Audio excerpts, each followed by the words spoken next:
Today, week 11, topic 11. This is our last topic with substantive content. And next week we will be doing revision exercises and nothing else. And then if you want to buy me a beer afterwards, that will be quite easy to do. So I need to, first before I do anything else, just particularly for people who only listen to the beginning, actually technically I don't, but I feel like I owe you a tute, at least one, and some times. I have offered some times on a Wednesday, which somebody has quite rightfully and usefully pointed out that's not a useful day for people who work full-time, and that maybe I should offer some times some other days. Problem is, last time I offered lots of times, only 4 of you actually responded and they didn't overlap, and I just thought, oh well, those people can ring me and we'll have some one-on-one time. I have now, I did not know until about 4 o'clock this afternoon when the OUA exam is. That is on the 11th of June, and then you guys are on the 17th of June, the face-to-face class. I will actually be overseas from the 30th of May until, I don't actually know when I'm coming back, to be quite frank. At the moment I've got a flight on the 16th, and so I'll be back on the 17th. But I'm only 4-hour time difference, and actually that works quite well for mornings. So I will be working 9 till 5, whatever, in first week in Hoi An, where you will be pleased to know the current temperature is 39 degrees and 92% humidity. Awesome. Did I actually mention that skiing is my favourite thing in the world, and if I could live in an eternal winter, that's what I would choose. So that's going to be my life. So I'll be quite happy in air-conditioned comfort to do Zoom meetings with you. I agree with a comment that I got in an email today that often those work best with a group of people rather than just me one-on-one. So I will offer some times leading into both that 11th date and the 17th date. And for basically they will be mornings though. So I will need to offer them on, I will try both weekends and of course because I'm away and I will not be outdoors running at those kind of temperatures. I should be able to do some times on Saturdays and Sundays, but they will be morning times. If any of you, yeah, they'll be your morning time. So otherwise it just will get too late. So, because if I'm doing it at 7 o'clock at night, it'll be midnight for you or something. Yeah. Like that. So what about running the normal tute time on the 16th Sunday? It will just, the 16th normal tute time, I want to, I will offer, but if I'm actually in transit, I won't be able to do it. If I am travelling, if I'm still away, but I haven't come back yet, I should be able to do a Sunday night. So, or if I'm back, I might just be a bit annoying because I'll be tired, but you know. Can we so email questions? You can, absolutely. There are lots of ways to contact me, by the way. You can email me. When I'm busy and not doing things, I don't respond. But when I say I don't respond immediately, but I check my emails quite regularly, and when I'm in zone, I will respond usually within 24 hours. If I'm not responding within 48 hours, I haven't got it. Okay, that's, you know, and that's often my mistake if I've looked at it on my phone and got rid of it or something or other. I am on WhatsApp with the same telephone number that I use here. You can talk to me, you can send me messages, you can do that way. Zoom, I can set up, if you look at the meeting invitations, you can set up a Zoom one-on-one with me or as a group. If you get a group of you together, I've given you broad ideas of what my times are. If you say there's 4 or 5 of us that would like to talk to you on Tuesday morning at, you know, whatever time, I'll tell you if I can't do it. I will put in an announcement this week. I don't like to show you guys this too early. I have a kind of public-facing calendar, so it's on a doodly thing where you can actually look and you can see the slots where I'm available or not available, and so you can propose things. You will just need to remember that I will be in the Vietnam time zone for those 2 weeks from where I'm there. But there's lots of other ways you can do this too. Talk to each other. You're actually a really smart group of people. Those of you who are online, talk to each other there too. There are so lots of materials. Part of the issue for some of you will be that you're getting overwhelmed now, particularly those of you who might be a little bit behind, because you've got an excellent textbook, you've got a case book, you have got notes inside of Canvas. For 80% plus of the topics, you have desk lectures as well. There is that thing that I call the cheat sheet, that very messy collection of notes and case links. It's unstructured, well, it's a little bit of a window into the mind of Catherine Nolan. It will feel unstructured to you, but it is, for some people will find it very useful, other people won't. You have to think about your own learning style and what works for you. Some of you will just find there is no alternative to making your own notes. Others of you will find that doing problems is a really good idea. Talking to other people about how they would approach the problems. People online who've been participating regularly in the discussion groups, those discussion problems are still available for you guys. When I say you guys, for those of you who are listening, I'm talking to the people in the room. They're still there for the face-to-face students. The thing is, once I've actually marked them, I turn them off for you to contribute, because the way that they work is people who contribute get 2 rewards. I did tell you this at the beginning, so don't throw anything at me now. The 2 rewards are that you get feedback from me on your problem, even though you don't get a mark for it. Those of you in OUA get a mark. It's negligible at the end of the day. But then you also get to see how other people responded. So you get a sense of an alternative way to do it. And that in itself is feedback. So most of you have missed out on that second part of that feedback now, but there's no reason why you can't have a go at those problems. We will go through a whole heap of problems next week, and you will get access to those problems. You already have some previous exams. Say hi from me. You've got access to some previous exams. The exam structure this time around is quite different. I've talked about that in one of the tutes, but I will go through it in some detail next week so that you don't despair. What I will also do this week is I will release this week, drum roll, actually, I will release this week, I just decided to be this week, let me just do this. No, that was supposed to be drum roll, didn't work. How awesome was that? I will release, I was just not loud enough, I need a microphone. I will release this week the problem scenario and a contract that you will be using in the exam.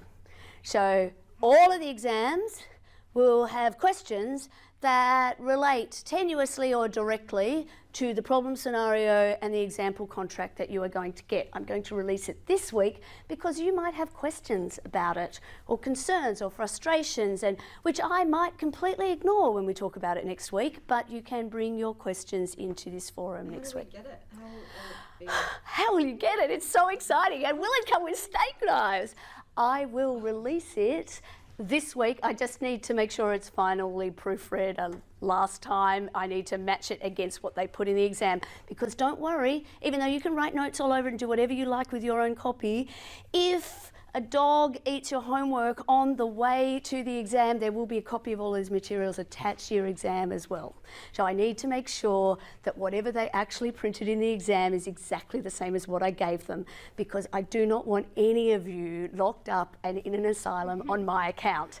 And I'm actually pretty sure that that would tip some of you over the edge. It would tip me over the edge, there's absolutely no doubt about it.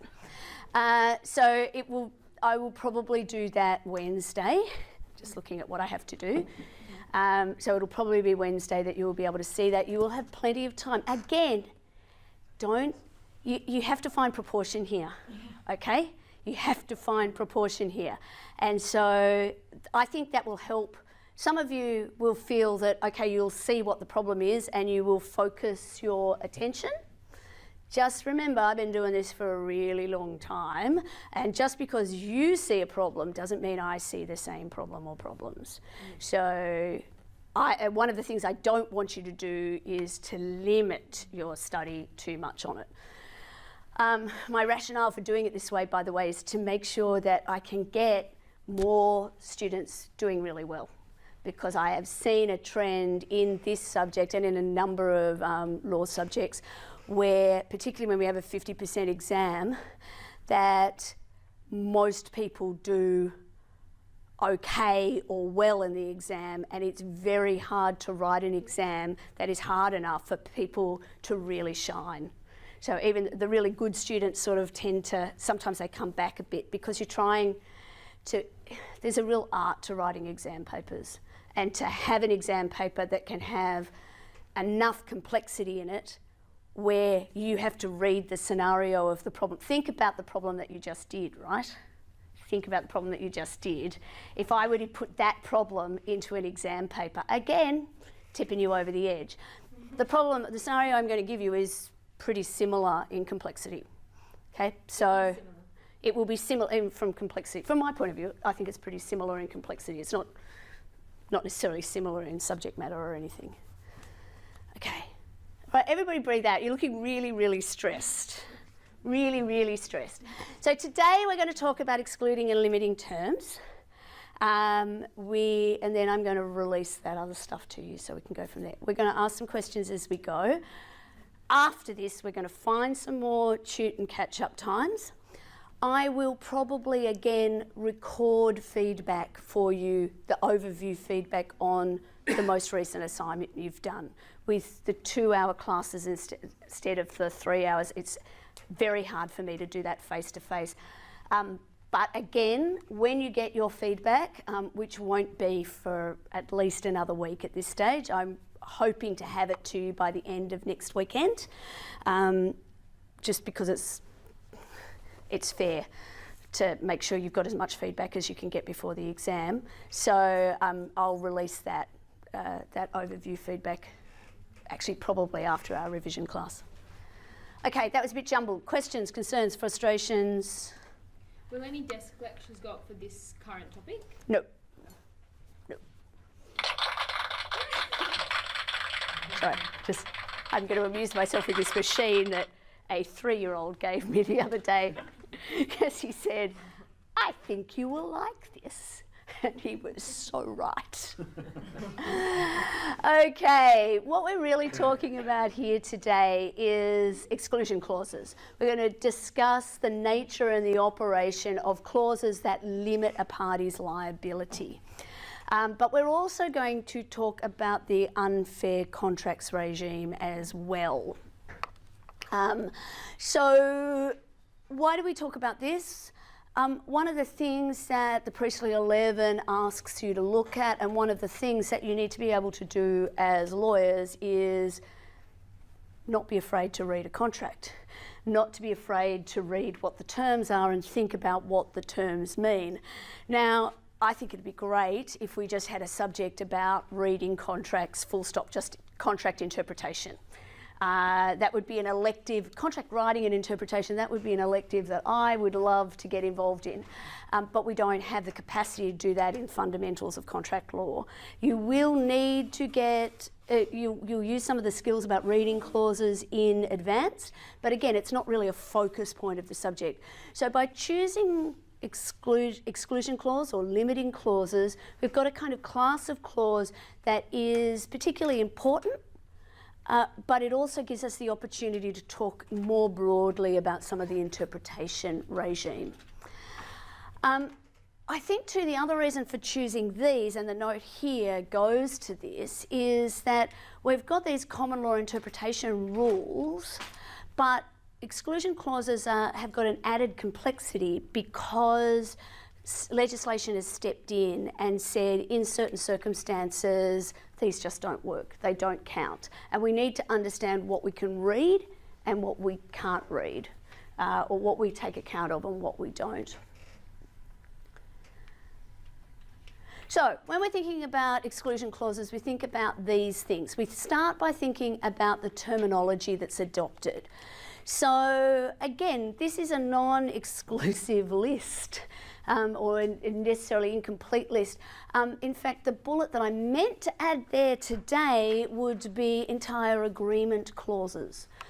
Sometimes can also be limiting clauses. So if we're looking in an agreement to see, is there an exclusion clause? It might be called an exclusion clause, it might be called an exemption clause, it might be an exception clause, it might be an entire agreement clause, it might be a limitation of liability clause.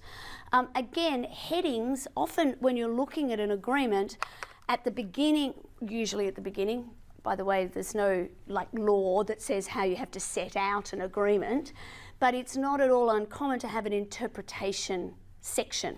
So a section in the agreement that basically tells you how to read things. So that might be a section that says, any reference to a day is a business day in Afghanistan. That would be a little bit tricky for most of us. Any reference to time, something being needed to be done by time means it has to be done by 5 p.m. Melbourne time. But it will also be a section which talks more generally about interpretation. So often it'll have a clause or a provision that says a reference to something in a singular includes the plural. So if we talk about the cat, this clause will also apply to the cats. Might actually say the opposite. Often it'll say a reference to gender, like a person's gender, incorporates all the other genders. Range of different things. Some of you will have looked at boilerplate clauses when you were thinking about writing a checklist for Dennis. So you will have thought about this. So why did I start to talk about that? That's right, because often you will find in an interpretation clause something that says headings shouldn't be used to make sense of this agreement, which I always find bizarre because that's what headings are for, to help you make a sense of the agreement. And there are a few judges who agree with me and just say, well, the only sensible way of understanding how this clause works or what it's meant to do is by looking at what the heading says. And so, I'm going to read it that way anyway. So looking at the headings, and when we're reading an agreement, often that's a really good place to start, is at the table of contents to look for what we're looking for. Most reasonably well drafted agreements will set things out in a logical order, like the order that things are expected to happen, for example. So the termination clauses will be towards the end of the agreement, and the things about payment and what people are going to swap or exchange consideration will be at the beginning, and stuff about how the parties are going to manage disputes will be somewhere in between. But there's no law that says you have to do it that way. So it's always a good idea to look at a table of contents, look at what's in the agreement to sort of see what it's about. The next part of looking at exclusion clauses, thinking about, well, what is the purpose of the exclusion clause itself? Is it to reduce a party's liability, to get rid of liability altogether, or to allocate risks? So the private law approach to contracting suggests that that's in a sense what commercial contracts are for. The parties are allocating risk between them. The greater risk you take on, the more you expect to be paid. That you're looking at who is it appropriate to allocate risk to in a particular situation. We've talked about examples of how that fits. So if you remember Latex Finance and Knight, remember that case? And part of what we talked about there is that that case was structured so that the borrower, the person who was borrowing the money, Mr. Knight in that case, made an application. And Latex Finance said, well, we'll notify you, the contract is made when we notify you of acceptance, and we know acceptance needs to be notified. That was putting the power in their hands. And that was that, and I think we all understand why they did it that way, but ultimately they didn't do that thing. They didn't make that notification. And the court said, well, there is no contract. The fact that you ended up advancing money to somebody else doesn't matter. You didn't do what was required, and the risk was yours. you can't get the benefit of avoiding that risk if you're not prepared to follow through and do what it is that you said you were going to do. And then the third thing I think is important to think about is the justification. Why do we have an exclusion clause at all? So I've already talked about the first two of these, this idea of a private law about commercial people reaching agreement in the way that they reach agreement. We've talked about allocating risk. The thing we have spoken about, not today yet, but a number of times so far, is this idea of that the common law as it applies to contracts assumes that contracting parties have equal bargaining power, that they negotiate the end result, and that they are able to make sensible decisions about how their risks should be allocated between them. Yet we know that that's actually rarely the case with a large number of the contracts that we deal with ourselves. That many contracts we enter into on a day-by-day basis, even though we are applying, we're the one who is making the offer, it's structured that way, but on terms that are provided by somebody else, where then acceptance happens and we're stuck in a contract that we may never have read, even though we've signed for it or clicked a button or whatever it is, and these contracts are the same for everyone.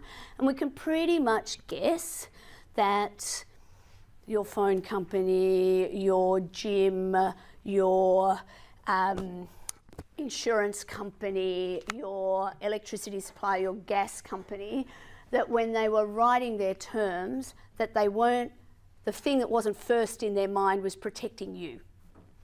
They're writing terms and conditions to protect themselves. So again, as a consequence of this particular issue, we've seen the statutes come in to provide for a fairness idea. And that extends from what we were talking about last week with the question of whether there's an obligation to contract in good faith. Strange way that the screen's working today. So let's talk about the limitation of, by statute, because I think it makes it easier to understand. I would start here. Ask yourself, does a statute apply to this kind of exclusion clause? We'll talk more about what exclusion clauses look like shortly, but does a statute apply? So the easiest one, and the one that's most relevant to you from just getting through the exam point of view, is does the Australian consumer law apply to this kind of contract? If the answer to that question is no, then you have to go and deal with the common law test. And I'll talk about that in a moment. But if the answer to that is yes, you can avoid the common law test altogether. If this is a consumer contract, and we started talking about that last week, then the limitation will be void and the statute will limit the operation of the clause. In fact, most likely it will say it is void. So you need to be comfortable that you can identify a consumer contract in the wild. So what is the common law approach? Pretty straightforward, really. First, we need to work out whether the clause itself is incorporated into the contract. And we've spent the last 2 weeks really identifying how we work out what the terms of a contract are. Is it an express term? If there's a piece of paper that appears on its face to be the entire agreement between the parties, then the parole evidence rule will say only the things on the piece of paper. Well, actually, no, it doesn't really say that. That's a gross simplification. What does the parole evidence rule say? If all the written material for the contract is included, then the parole evidence will apply. Yeah, so the parole evidence rule applies if the document appears, or there's a piece of paper or some papers that are joined together in some way appear to be the entire agreement. But what is the rule itself? Fabian? No extrinsic material can be brought in interpreting the contract? Yeah, no extrinsic material can be brought in for the purpose of, so there are two purposes as well. So we can bring them into construe. But we can't, anything that varies or is inconsistent with the terms is inadmissible. But then you can bring in extrinsic material if you're trying to determine whether it's It's fairly limited, and we went through. So you can bring in extrinsic material to demonstrate that it's not an entire agreement. So that's why I'm actually going to talk today about entire agreements as often being exclusion clauses, because by having a clause in an agreement that says everything in this agreement, everything in this document is everything that the parties have agreed in relation to this matter, and nothing else will be brought in, basically operates under the parole evidence rule to exclude any of those other pieces of information. And often the question in the cases you'll remember is, can I bring information in about what the parties said during negotiations? Or can I bring in information about how the parties behaved after the purported contract was made? And the circumstances for each will be different depending on what you're trying to do. So, for example, evidence of how the parties behaved, one of the say I'm negotiating here with Steph, and in the to and fro of negotiation, I offer something, and then subsequently she says, well, when we made that agreement, it included that thing that Kath offered, my amazing little hand clapping machine. And I really need to work out how to use it. There we go. I've got so many buttons to press here. I'm just going to be amused all night. But if we've got an entire agreement, the parole evidence rule will pull that evidence out. And a court will say, well, the fact that you have reduced everything to writing suggests that you didn't reach agreement on that matter, and it was excluded on purpose. But then if it turned out it's not in the document, and the way we conducted ourselves after the contract was made, I continually let her use my multi-button noise-making machine that I'd offered to let her use early on, and she's trying to bring in evidence to demonstrate that actually not all of the things we agreed were documented, that it's a partly written, partly verbal agreement. Bringing in that evidence would make sense then. Okay, the next question we have to ask ourselves is the person who's relying on the clause privy to the contract? Often that becomes a problem. So particularly with insurance contracts, or when there are sub-contracting arrangements, and there are agency arrangements, if there is an exclusion clause, particularly something that limits the liability of one of the contracting parties, if they have subcontracted to somebody else, the question becomes, does that person to whom they've subcontracted get the benefit of that clause as well?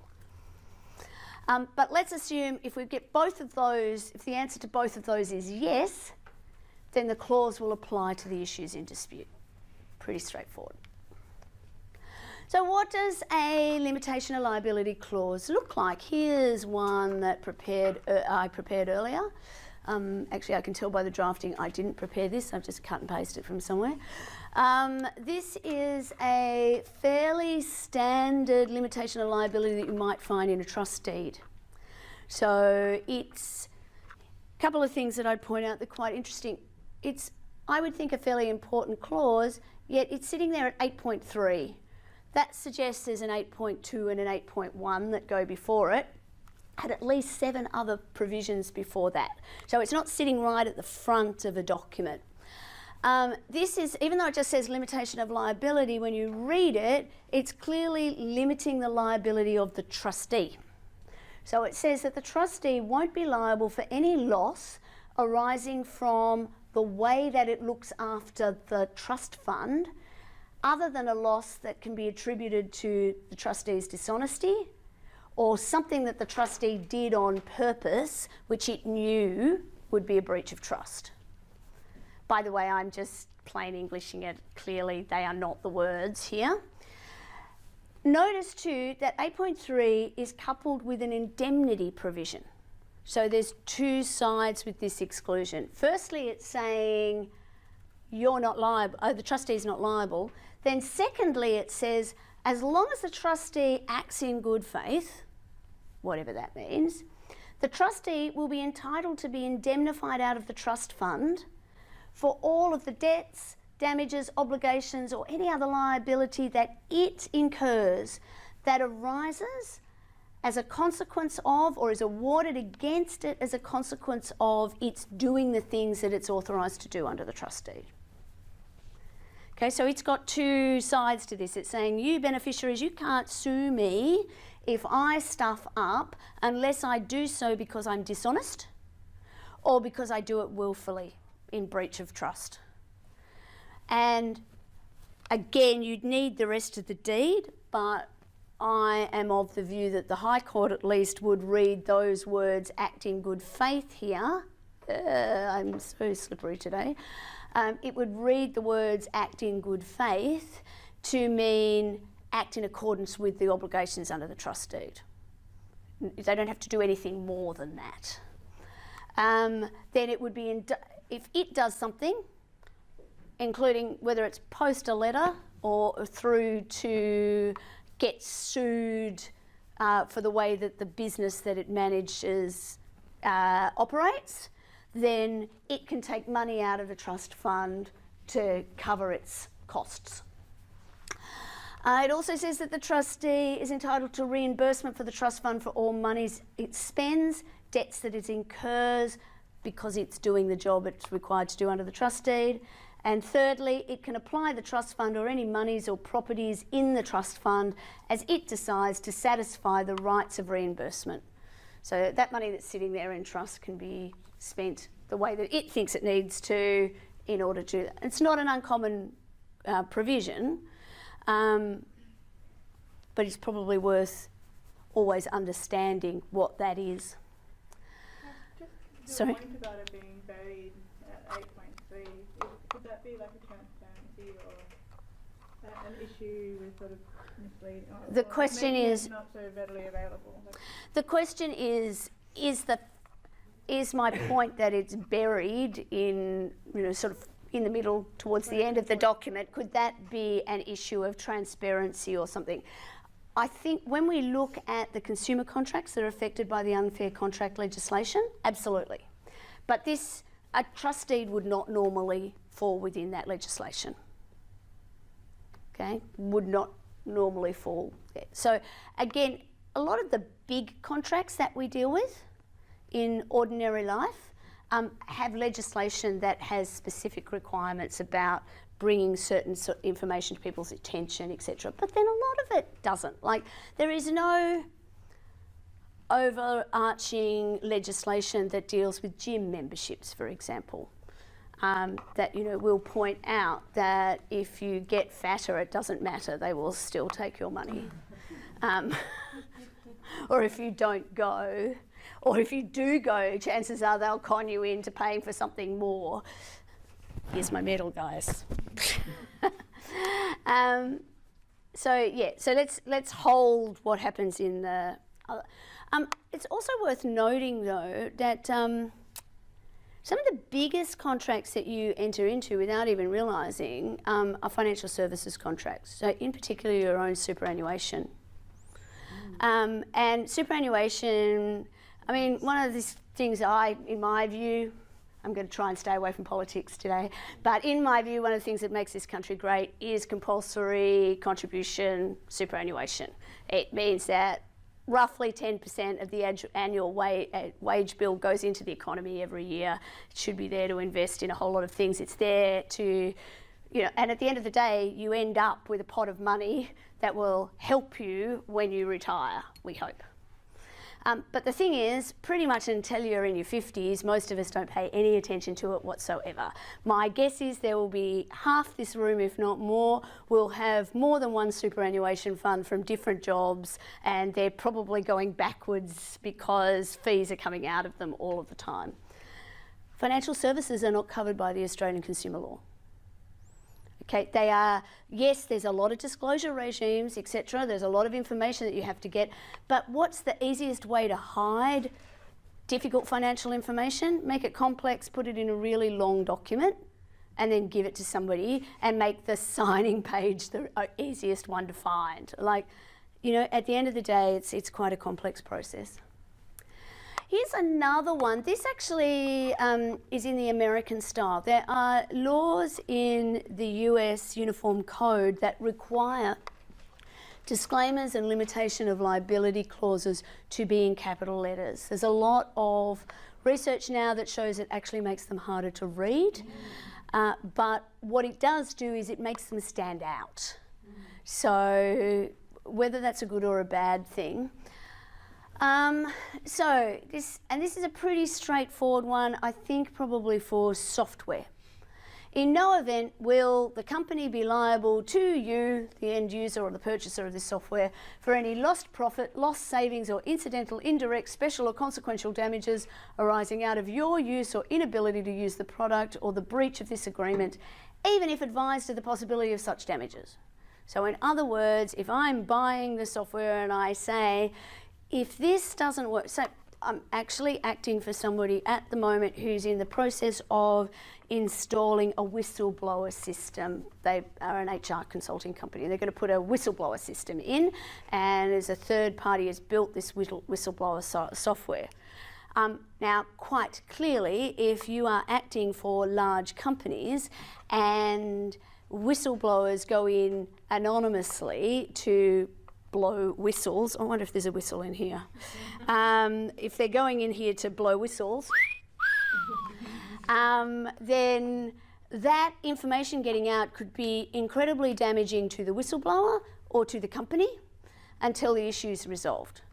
So let's say, they don't, but let's say the provider of the whistleblowing platform had that clause in here. That would operate effectively to say that even though I tell you I'm going to use it for this very specific purpose and I am going to suffer enormous damages if your software doesn't work, their clause says, no, we're limiting our liability in relation to that, even though. So again, very important to read and understand. Then it goes on to say some states don't allow the limitation or exclusion of the liability for incidental or consequential damages, so the above limitation or exclusion may not apply to you. Now it's quite often, we often see them and they're referred to as cascading clauses. You will often see them in employment situations, particularly with a restraint of trade, that tend to work like this, where they say, we want the biggest protection we can get. But if that doesn't work, then we need the second biggest protection we can get. And if that doesn't work, we'll go for the third biggest protection that we can get. And those kind of clauses have been upheld in Australia regularly. Again, this is very, very common to say, to the maximum extent allowed by the law. We're not giving you anything, we're managing our liability. But again, so what they're doing is saying, okay, we recognise that there's a statute out there that says we might not be able to do that. So we're going to draft the clause in a way so it applies to the maximum extent it can apply, and it might actually work differently in one place than another place. So in the States too, because each individual state has different laws, it can work differently. In Australia, we actually have, even though most of the things that the Australian consumer law covers are actually things that aren't reserved to the Commonwealth alone, there is an agreement between the states. So we have actually a code, a consumer code, where effectively the states have ceded responsibility for that. So we have one law in relation to those trade and commerce elements. So how might we address them? One of my little frameworks, I do like a framework, so start by asking, does the legislation apply? Then, assuming that the answer is no, it doesn't, then we need to ask ourselves whether the clause is properly part of the contract. So we're going back to our express terms and our implied terms rules, but it would be an express term. Is the party seeking to rely on the protection a party to the contract? And then if it is, as a matter of construction, does the clause exclude or reduce liability in relation to the matter in dispute? If it's the first, we go directly to the legislation. If it's the second, we need to look at the rules that we considered back in topic 9, so express terms. Privity, we've talked about privity, so we're bringing these things together here. So most of what we're going to be talking about today fits into that construction of the terms box, but of course we're going to spend a little bit of time looking at the legislation as well. So what is the common law approach to exclusion clauses? If legislation has nothing to say about an exclusion clause, then the issue becomes whether the clause itself, on its proper construction, so construction here I mean on a proper understanding of it, how a court would understand the words, whether the clause limits liability with regard to the factual situation at hand. So, Darlington Futures and Delco and Nisho EY, both cases that are in the case book, show us the following 2 points. When the exclusion clause is unambiguous, then we read it in accordance with its natural and ordinary meaning. However, if it's ambiguous, as a last resort, we need to apply this idea of contra proferentum. In other words, we will apply the clause, or we'll read the clause strictly against the party seeking to rely on it.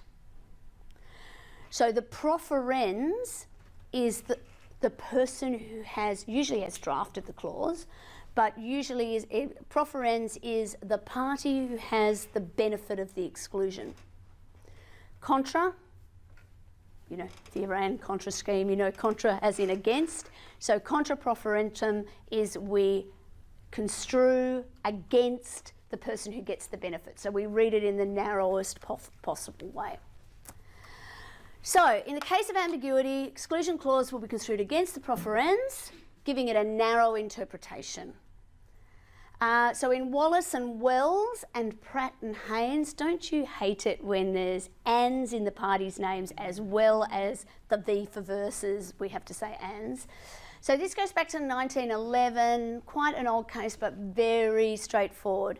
In that case, an exclusion clause related to a warranty and it was construed strictly so as not to exclude liability for breach of conditions.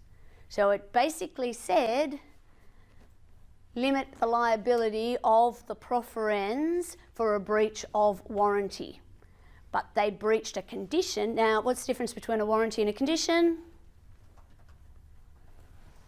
What's a condition? Oh, sorry. Warranty's less important. Warranties are less important. So if you breach a warranty, then you can get damages. If you breach a condition, if the other party breaches a warranty, you can get damages. If the other party breaches a condition, you have the right to damages and the right to terminate the contract. They're the important clauses. So here it said, well, we've got this warranty, we've got a limitation on liability for breach of a warranty, but if we read that strictly, then sure, warranties are less important clauses, you just take a risk that the other party's going to breach those clauses. But if they breach a condition, that's a serious matter. It gives rise to the right to terminate and should give rise to the right to damages as well. So the question of the case then became, did the breach relate to a warranty or a condition? So, other part of this is natural and ordinary meaning, which is the Darlington Futures and Delco case. So this case comes from the mid-80s and related to futures trading, as you can probably guess by the name. So trading on the stock exchange. So basically, which way around is it? Delco became a client of Darlington Futures, asked them to hedge some liabilities that they had on the futures market. So I don't really want to spend time explaining how the futures market works now. If you are fascinated by how it works, then you need to go back to the 80s and watch Trading Places. Excellent movie. It will relieve your stress and it's probably the best explanation of how the futures market works that you can possibly ever see. So basically think of Delco in this case as the two old guys making the bet in that movie. They're established futures brokers and so they're there to hedge these risks. So they provided a contract and the contract included a number of terms and we got to clauses 6 and 7 though. Darlington has no liability for any loss from trading on the client's behalf. And clause 7 said that the maximum amount that Darlington had to pay for a breach arising out of or in connection with the contract would be in $100, which in terms of futures, even the 80s was not a lot of money. So, turned out there was a whole lot of unauthorised trading on the account. So, at that point, Darlington pulled out the clause again and said, yeah, we don't have to pay. And Delco saying, no, we've got huge losses here, you need to compensate us. So off they went to court. So, question. Court had two questions. Firstly, did clause 6 protect the broker from the consequences of what otherwise would be a breach of contract? And then secondly, in relation to clause 7, was the broker protected by clause 7? Did the limitation of liability apply? Let's just go back and have a look. Can you see with those speech bubbles over there enough of what those clauses are? What do you think? Yeah, protected the broker. It protects the broker, clause 7. So remember that it's unauthorised trading on the account. So it's then it's illegal. So you haven't got the whole, those of you who've read the case have got a little bit more detail of what the clauses said, but so the question becomes whether the clause here was broad enough. So it says no liability for any loss. Let me just pull it back so I've got the exact words in front of me. Oops. No liability for any loss from trading on the client's behalf. They were unauthorised trades.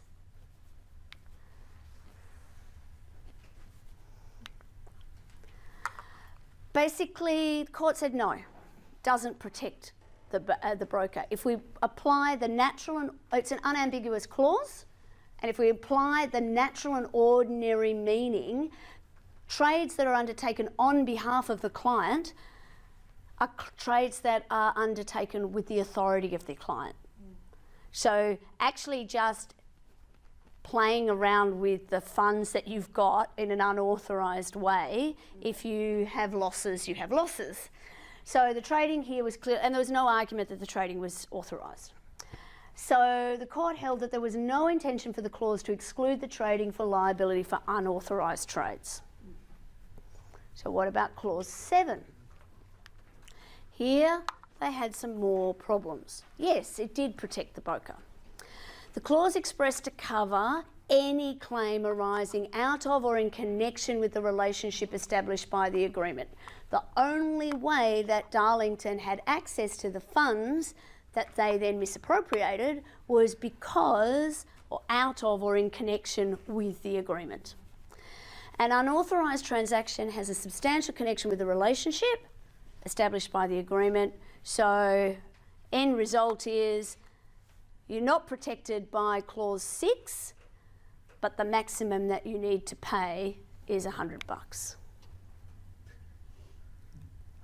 And it took until last year before we had a Royal Commission into financial services.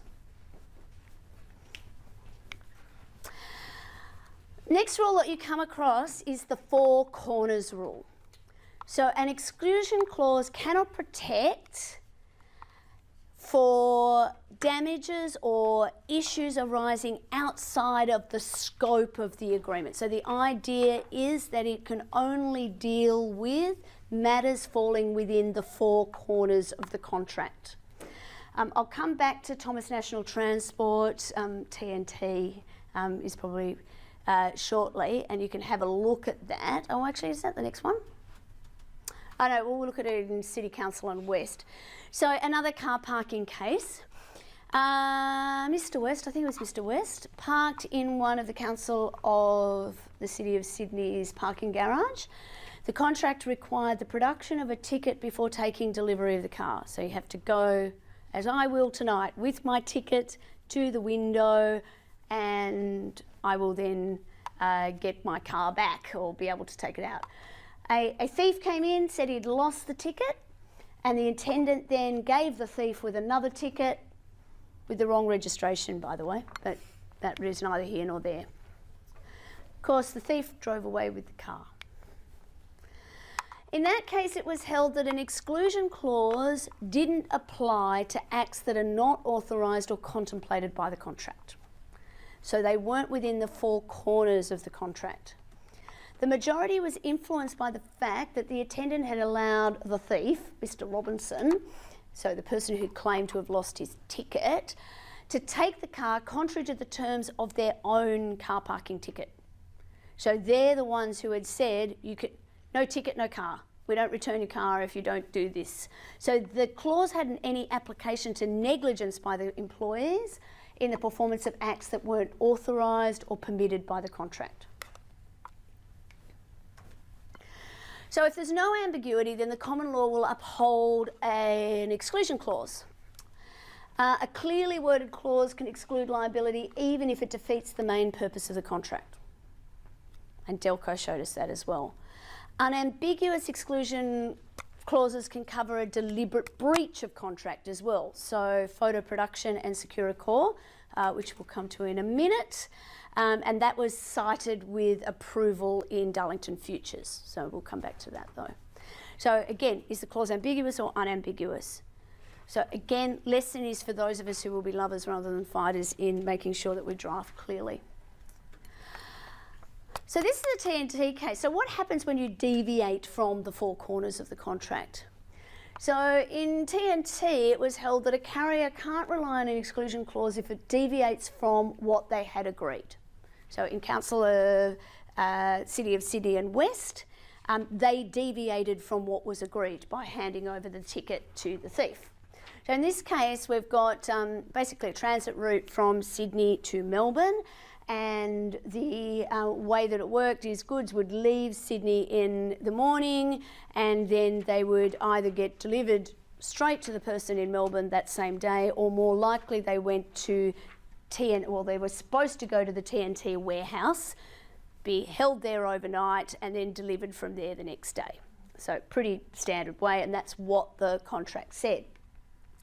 This particular time, we've got a truck driver. He's ended up a little bit late, and so instead of going to the warehouse, he's gone and parked his truck outside, full of the goods, parked it outside of his house. So he's parked his truck. His house is burnt down. So has the truck, damaged a whole lot of stuff. That's a terrible colour for flames. Sorry, probably okay for those of you who are colourblind, but I don't know why they turned out to be green flames. So the question was whether an exclusion clause in the contract that held the courier harmless from any liability for damage to the goods would operate. And they had deviated from the terms of the contract. I thought I had words there to tell you, I'll just stay here. Short answer is no, it did not protect them, because this is about, exclusion clauses are as much as anything about the allocation of risk. I agree that I will bear the risk of my goods getting damaged in transit if they're being carried by a reputable courier company and then stored in a secured facility overnight before they're delivered to me. If I had known that what was actually going to happen is that they were going to be stored in a truck outside somebody's house, I wouldn't have agreed to that exclusion clause. Now, we recognise that there's a bit of a fiction here, because chances are people didn't read these exclusion clauses along the way anyway, but you sign it, you're bound by it. And again, you sign it, you proffer those conditions, and you have a clause that limits your liability as part of those conditions. If you don't actually abide by those terms yourself, then you can't expect to get the benefits of the exclusion. Just do a couple more before I give you a break. So one of the questions that comes up quite often is whether or not you can exclude liability for negligence. Courts have taken the view that it's inherently improbable that one party to a contract should intend to absolve the other party from consequences of his own negligence. That it doesn't make sense. I'm trusting you to do X, implies I'm trusting you to do it properly, to meet your duty of care, and not to avoid that. However, there have been cases when the exclusion clause has been so clearly drawn that negligence has been excluded. Particularly when we're talking about allocation of risks and the person who can best insure is the person who doesn't have the benefit of the exclusion clause. So clear intention is required for an exclusion clause to cover liability and negligence, and this is most effectively done by a specific reference to negligence as an excluded head of liability or by strong language. Losses howsoever caused. So we're looking for wording there that would be, we will not be liable to you for any loss so howsoever caused, including as a consequence of the negligence of ourselves, our employees, our subcontractors or our nana. It needs to be very, very clear. If there's no prospect of liability without negligence, general words might actually be sufficient.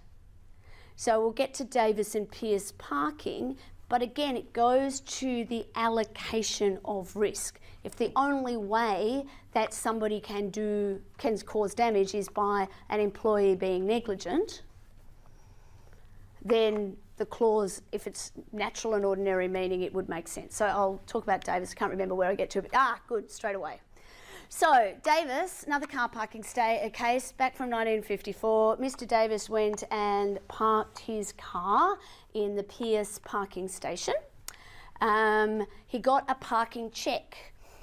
It said that the cheque itself needed to be exchanged at the office before the motor vehicle can be obtained, and the car will be garaged at the owner's risk, and the parking station will not be responsible for loss or damage of any description.